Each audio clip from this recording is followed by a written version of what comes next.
আসসালামু আলাইকুম। জারিয়া জান্নাত ডেইলি ব্লগ থেকে আপনাদের সবাইকে স্বাগতম। আজকে একটু শপিংয়ের উদ্দেশ্যে রওনা হলাম। তো আমার ছোট বোন ও শপিংয়ে তেমন একটা যায় না। তো মাই ওর যা লাগে ওকে কিনে দেয়। তো আজকে দেখে আমি একটু কসমেটিক্স কেনার জন্য বের হব। তো ও বলল যে আমিও কিছু কেনাকাটা করব, আসো যাই। তো ও ব্যাগ, তারপরে হিজাব, তারপরে একটি 3 পিস, তো আর কিছু কসমেটিক্স কিনছে।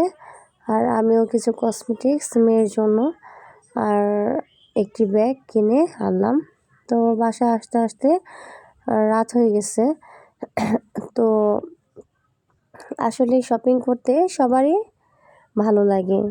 আমার তো মনে চায় যে আপনার শপিংয়ে আর কি দোকানে যা যা 3 পিস আছে সবগুলো নিয়ে ফেলি, এরকম অবস্থা হয় আর কি।